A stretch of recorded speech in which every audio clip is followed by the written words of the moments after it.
You got issues with the industry. What's going down with the industry, dog? It's full of a bunch of sucking, riding, bending over the desk straight up. Open myself up to the possibility that I could have a relationship with a man. I mean, I'm here because Clive Davis called me. Him and Puppy is real tight. And, I've been hearing stories since 1990-something. I don't talk about it.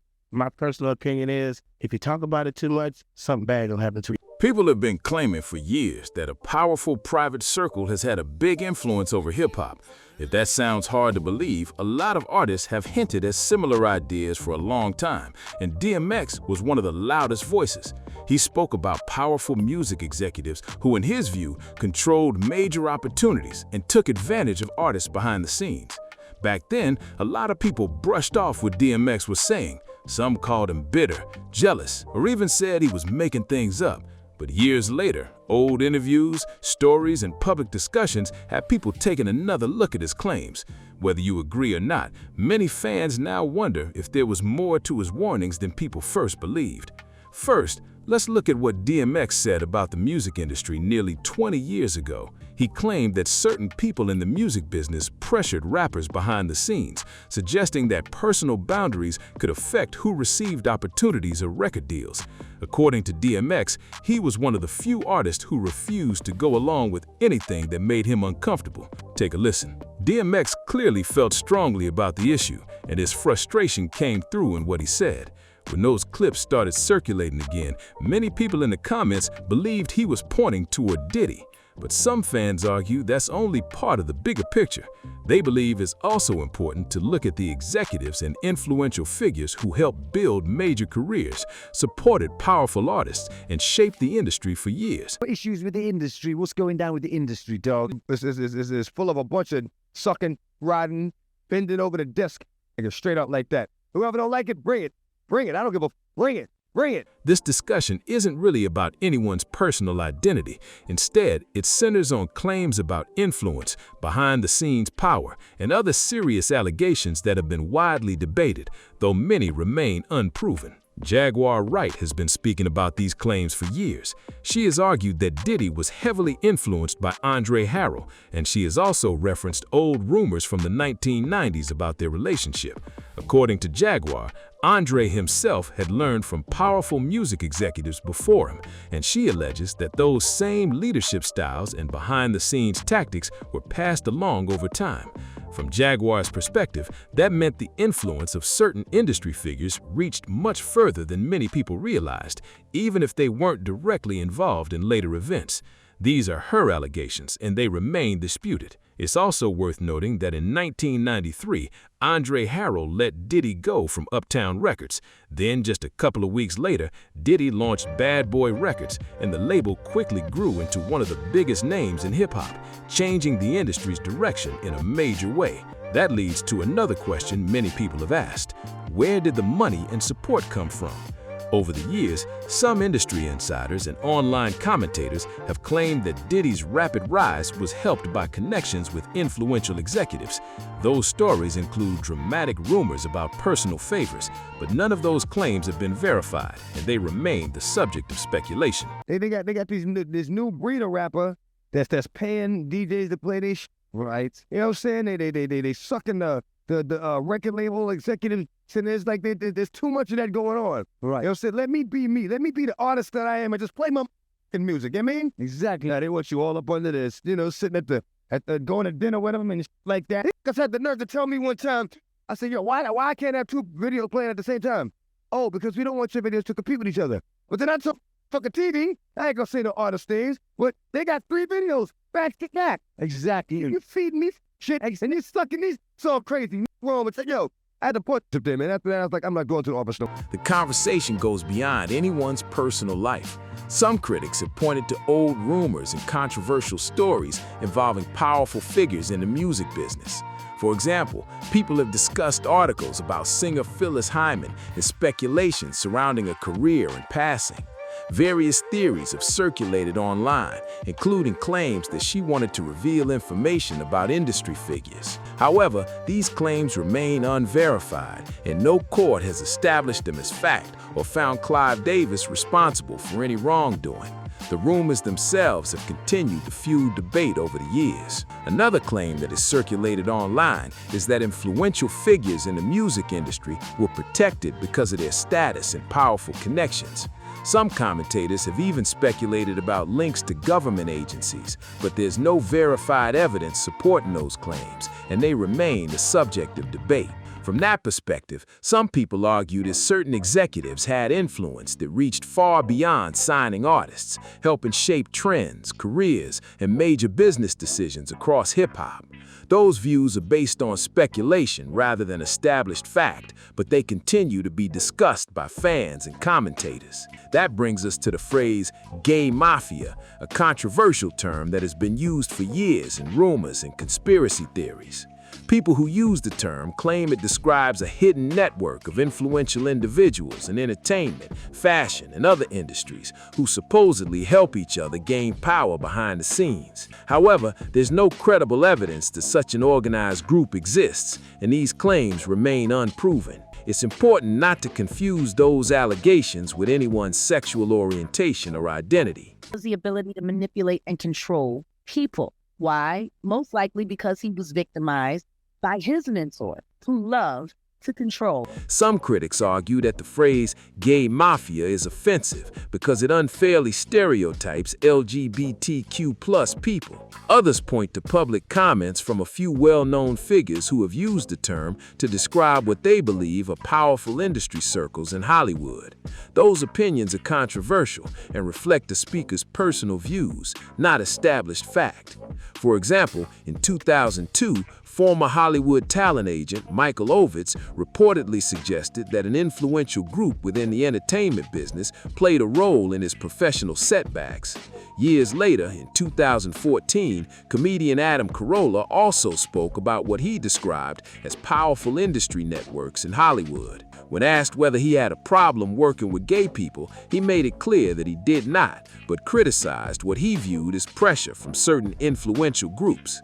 These comments have been widely debated, and they should be understood as opinions rather than evidence that any secret organization exists. That debate has continued over the years.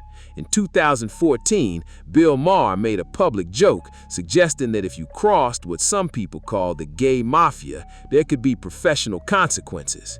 More recently, comedian Lavelle Crawford also spoke about being cautious with certain jokes, saying he was concerned about potential public backlash after seeing controversies involving other comedians. Davis is over Arista, which is over Diddy's Bad Boy record. Now, rumor has it, allegedly, Diddy got on his knee for Clive Davis in 1994, and that's how Bad Boy Records came about.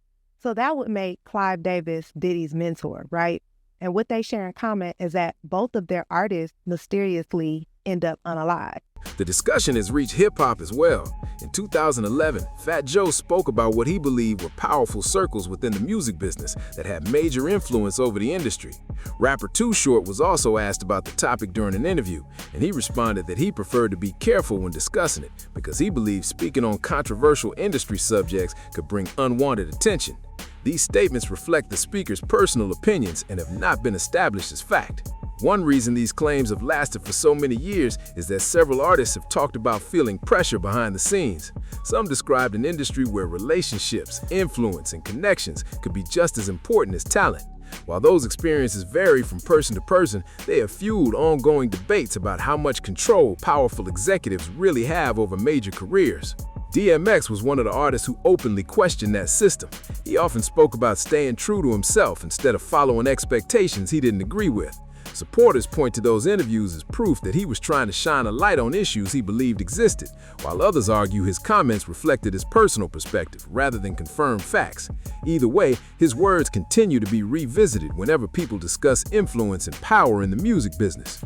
What also caught people's attention was that DMX wasn't the only artist to question how the business worked. Over the years, several performers have shared stories about difficult contracts, powerful gatekeepers, and feeling like major decisions were being made behind behind closed doors. Their experiences weren't all the same, but they added to the conversation about who really holds influence in the entertainment world. At the same time, it's important to separate first-hand accounts from rumors. Some claims are based on personal interviews and public statements, while others come from online speculation that has never been verified. Looking at that difference helps explain why these stories continue to spark debate. For many fans, the biggest question isn't whether every allegation is true. It's why so many artists have described similar struggles with power, control, and navigating the industry on their own. Another detail that often comes up is how much influence major record labels had during the peak years of hip-hop. Landing the right deal could completely change an artist's future, and a small group of executives often had the final say on who received funding, promotion, and nationwide exposure. That level of control has led to some former artists to question whether success was always based on talent alone. Now, the rumor about Diddy getting on his knees for Clive in order to get Bad Boy would just be a rumor had Clive not come out the closet a few years ago. In 2013, Clive Davis released a memoir called The Soundtrack of My Life.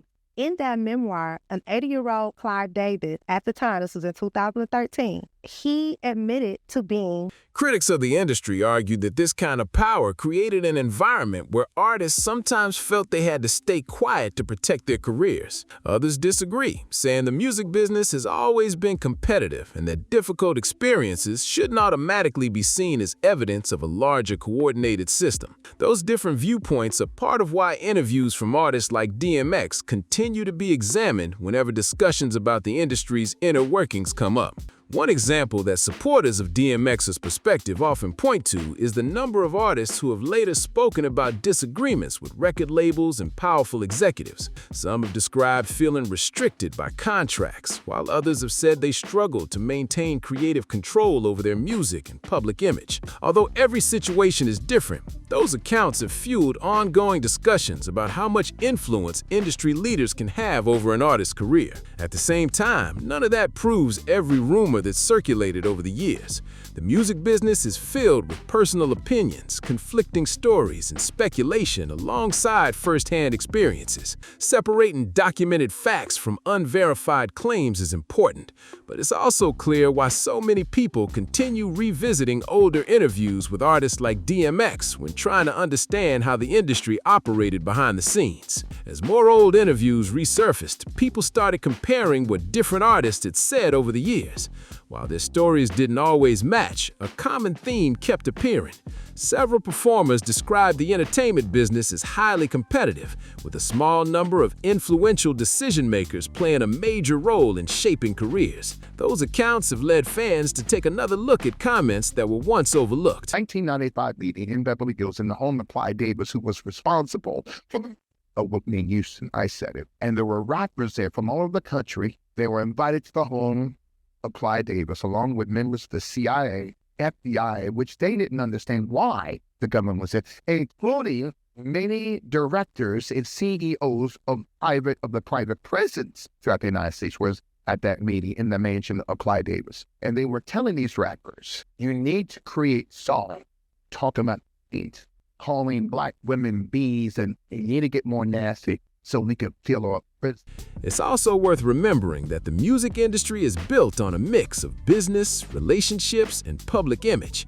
Some artists have praised the opportunities they received, while others have criticized the system and questioned how decisions were made behind closed doors. Those contrasting experiences make it difficult to draw simple conclusions, which is why older interviews and public statements are still being examined alongside what has become known through verified reporting. Another reason this topic keeps coming up is because the music business has always been known for intense competition and high stakes. Every major label wanted the next superstar, and executives often played a huge role in deciding which artists received the biggest budgets, radio promotion, and media attention. Because so much depended on those decisions, many performers have said they felt enormous pressure to protect their careers and avoid conflicts with influential people. Over the years, some artists have openly described disagreements with executives, while others have said they preferred not to speak publicly at all. Supporters of those artists argue that staying quiet was sometimes the safest option,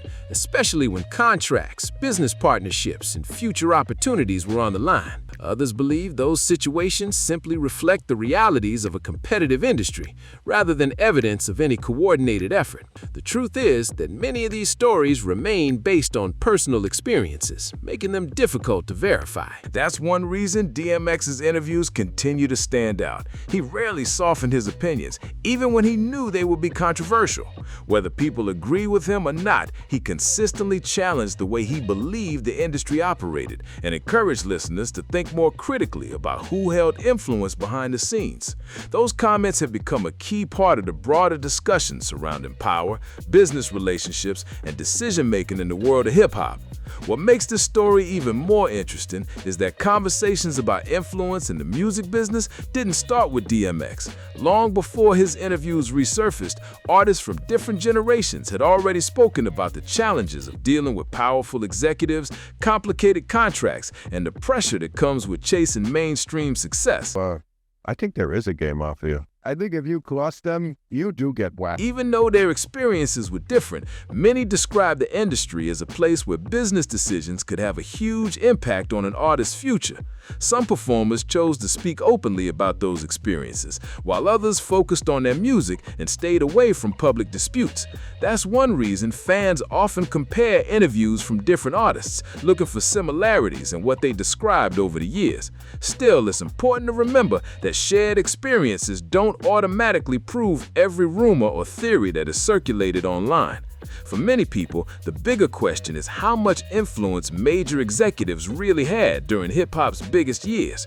Beyond signing talent, they often help decide which albums received promotion, which artists were introduced to important business contacts, and which projects got the strongest marketing support.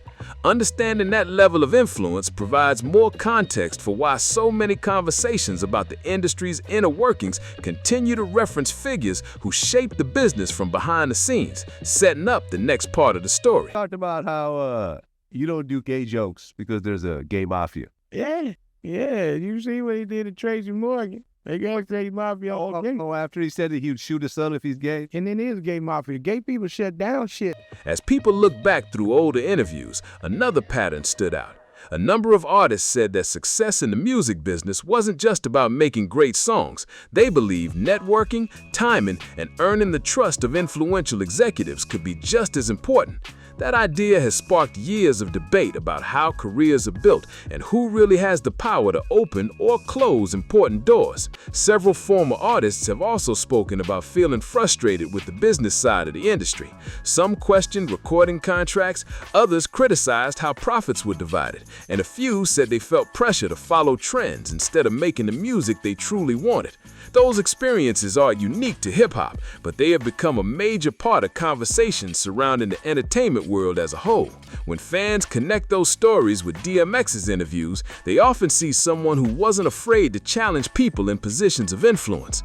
Whether his opinions were accepted or criticized, he consistently encouraged people to question how the industry operated behind the scenes. That perspective has led many viewers to revisit not only his interviews, but also comments from other artists who describe similar business challenges, adding another layer to the discussion before the story moves into the next chapter. The hip-hop community is most likely owned by gay. To be honest with you, they're owned by gay. I happen to think there's a gay mafia in hip-hop. Right. Not rappers, the editorial presidents of magazines, the PDs at radio stations, the people who give you award at award shows. This is the gay mafia, my man. You know what I'm saying? As the conversation continued, more attention shifted toward the structure of the music business itself rather than any single person. Industry veterans have often pointed out that major labels, publishing companies, and management teams all play different roles in shaping an artist's career. Because so many decisions happen behind closed doors, it's easy for speculation to grow whenever fans don't have a full picture. That lack of transparency has led to countless interviews where artists describe feeling overlooked, misunderstood, or frustrated with the business side of entertainment. Some believe they weren't given enough creative freedom, while others felt that commercial success sometimes mattered more than artistic vision. Those are real concerns many musicians have discussed publicly, even though their individual experiences vary. For supporters of DMX, those interviews reinforced his message about questioning the system instead of accepting everything at face value. Critics, however, argue that broad claims about hidden networks often go beyond the available evidence and shouldn't be treated as established fact. Looking at both perspectives helps separate documented business practices from rumors, while still recognizing that many artists have openly shared concerns about how influence, money, and decision-making can shape careers in the entertainment industry. That broader context sets the stage for the next part of the story. Looking beyond the headlines, another topic that keeps coming up is how quickly public opinion can change. Comments that were once dismissed as exaggerated are sometimes revisited years later after new interviews, documentaries, or business records become available. That doesn't automatically confirm earlier claims, but it does encourage people to re-examine what was said and compare it with information that has since become public. In the industry, I've been hearing stories since 1990-something. I don't talk about that shit. My personal opinion is, if you talk about it too much, something bad will happen to you. Because there's something in the air, man. It's like I'm a conspiracy. So you think there's a game out here? I think if you talk about it. The music industry has also changed dramatically over the years. Artists today have more ways to release music independently, while in earlier decades, many performers depended almost entirely on major labels for recording budgets, promotion, and distribution. Because of that difference, executives often had tremendous influence over which artists reached a wider audience and which projects received long-term support. That's why older interviews continue to attract attention. They offer a snapshot of how artists viewed the business at the time, whether they were praising it or criticizing it. Some believe the system rewarded loyalty and strong business relationships, while others argued it favored a small circle of powerful decision-makers. Those different perspectives don't all point to the same conclusion, but together they paint a more detailed picture of the challenges artists said they faced while trying to build lasting careers in hip-hop and the broader entertainment industry. Tool used to push the message of the devil. It's a spiritual war. So what happens is, in order for that artist to be in position to even mislead the people, they have to be worthy. This is hazing. This is the hazing aspect of it. So when you look at colleges, you look at fraternities, you have to be hazed in order to get to pledge, to be a pledge. In order to climb the ladder in the music industry, you have to be hazed. And when you're getting hazed, you get fat. So you say basically they're homeless through ritual. Another point that often gets overlooked is how much influence reputation can have in the entertainment business. Once an executive or producer develops a track record of launching successful careers, artists naturally want to work with them. That can create a situation where a small number of people become extremely influential, not because they control everything, but because they have a history of backing projects that succeed. Former artists and industry professionals have described that environment in different ways. Some have praised experienced executives for helping them reach audiences they never could have reached alone. Others have said the same system made it difficult to challenge important business decisions or walk away from unfavorable agreements. Those contrasting stories show just how complicated the industry can be, especially when creative goals and business interests don't always align. For viewers looking back at DMX's interviews, this broader context helps explain why his comments still receive attention. He wasn't just criticizing individual people, he was questioning the balance of power within the music business as he saw it. Whether someone agrees with his perspective or not, his interviews continue to raise questions about who shapes major careers, how opportunities are created, and why so many artists have described the business side of entertainment as every bit as challenging as making the music itself. There's another reason people continue revisiting these discussions years later. Many of the biggest names in hip-hop have, at one point or another, spoken about the business side of the industry being far more complicated than fans realize. Behind every hit record are contracts, negotiations, marketing plans, and major financial decisions that most listeners never get to see. That behind-the-scenes world has become a source of endless curiosity for fans trying to understand how careers are built. Some former artists have described feeling like they had very little control earlier in their careers, especially when they were eager to secure a record deal. Others have shared stories about learning the business over time and eventually taking ownership of their music, publishing, or labels. Those different experiences highlight how much the industry has evolved, while also showing why conversations about executive influence continue to surface. When people revisit DMX's interviews with that context in mind, they often focus less on individual names and more on the broader issues he raised about power, independence, and staying true to your principles. His message encouraged artists to understand the business they were entering, instead of relying entirely on others to make important decisions. Whether viewed as a warning or simply a personal perspective, those interviews remain a key part of the ongoing discussion about how the music industry has operated across different generations, leading into the next chapter of the story. So in order for you to climb this ladder, every ladder of success, there's a level of hazing attached to it. These are the rituals, but they're evil and satanic because the whole industry is ran by the devil. I didn't say you can't be successful. You just can't be successful in the music industry and still keep your soul. You can't go to hell and say, hey, I'm bringing my AC. You feel me? So these artists, they're getting in that because that's their ritual. That's their rite of passage to get to the next level of witchcraft, magic, or whatever. As more people explored the history of the music business, they noticed that debates about executive influence have existed for decades. Long before social media, artists were already discussing contract disputes, creative differences, and the challenges of working within a system where a handful of major companies controlled much of the industry's direction. Those conversations have resurfaced as fans compare older interviews with more recent public statements. At the same time, it's important to recognize that every artist's experience is different.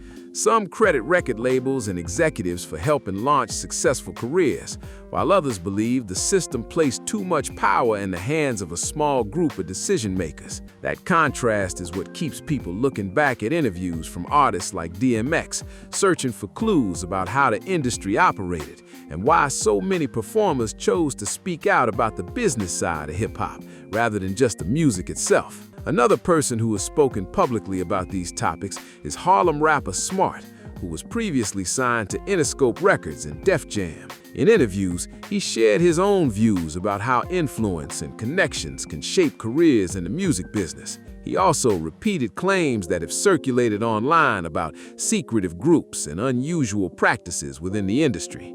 But those claims have not been verified and should be understood as allegations rather than established facts. So, is there really a hidden network influence in hip-hop? That's something viewers have debated for years, and everyone will come to their own conclusion. What is clear is that DMX wasn't afraid to question the industry and speak openly about what he believed artists faced behind the scenes. Whether you see his words as a warning, a personal opinion, or something in between, his interviews continue to spark discussion. Now it's your turn. What do you think about the issues raised in this video? Do you believe the music industry gives too much influence to a small group of powerful decision makers? Share your thoughts in the comments below. If you enjoyed this video, don't forget to like, subscribe, and share it with someone who'd find the discussion interesting. Thanks for watching, and I'll see you in the next video.